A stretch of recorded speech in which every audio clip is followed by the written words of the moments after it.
Sir John Hawkins, British admiral, was born at Plymouth in 1532 and belonged to a family of Devonshire shipowners and skippers.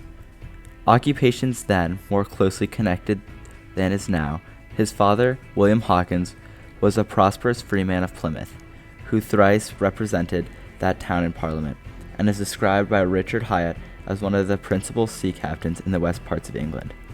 His elder brother, also called William, was closely associated with him in the Spanish expeditions and took an active part in fitting out ships to meet the Armada.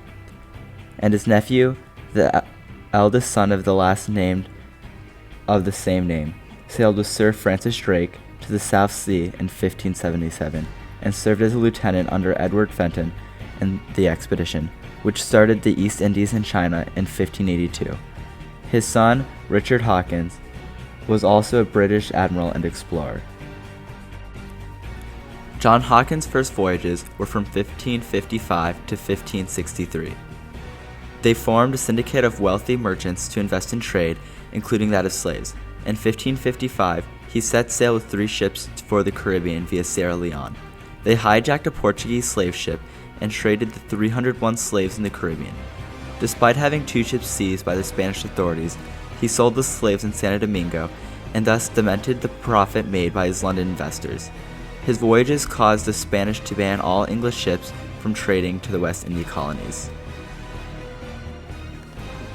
On his second voyage, Queen Elizabeth partnered with him by renting him the old, huge 700-ton ship, Jesus of Lubeck, on which he set forth on a more extensive voyage, along with 3 small ships. Hawkins sailed to Barbutura and Venezuelan coast, pirateering along the way. By the time he had reached there, he had captured around 400 Africans.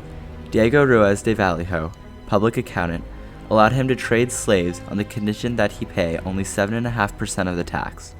Alonso Banderas, the governor, submitted a report in which it was recorded as a legitimate transaction. After Hawkins routed all Venezuelan ports and Rio de la Hacha, yielding advantageous returns, he was awarded with a certificate of good behavior. A commercial license was extended to him on May 21, 1565, by Honorable Sirs Rodrigo Casa, city regular mayor, Hernando Castilla, Miguel de Castellanos, treasurers, Larzo de Vallejo Adeltre, quartermaster, Ballastar de Castellanos, and Domingo Felix, alderman. During the same year, audiences of Santo Domingo entailed that investigations leading to know about the irregular activities performed by Rio de la Hacha senior officials who were involved in the deal with Sir John Hawkins. Castellanos, the treasurer, was accused of having fraudulent deal regarding to the slave trade. It was the 3rd time the English filibusters roamed about the area, accomplishing large commercial operations, among which the slave trade was significant. The fact was not overlooked by Santo Domingo audience and civil servants.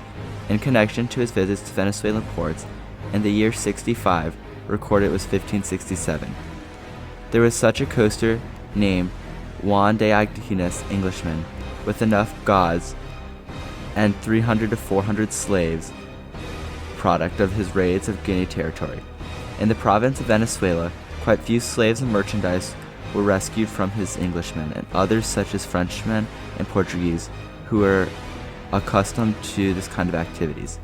After Barbutura, Hawkins sailed to Rio de la Hacha. The officials tried to prevent Hawkins from selling the slaves by imposing taxes. Captain Hawkins refused to pay the taxes and threatened to burn down the towns. After selling his slaves, Captain Hawkins sailed to the French colony in Florida for a respite. Captain Hawkins returned to England in September 1566, his expedition a total success as his financiaries made a 60% profit. His 3rd voyage began in 1567. Hawkins obtained many more slaves and also augmented his cargo by capturing the Portuguese slave ship Madre de Deus, Mother of the God, and its human cargo. He took about 400 slaves across the Atlantic on the 3rd trip to merchandise in Dominica, Morteria Island, and Barbutura, at San Juan de Ula, in modern Veracruz.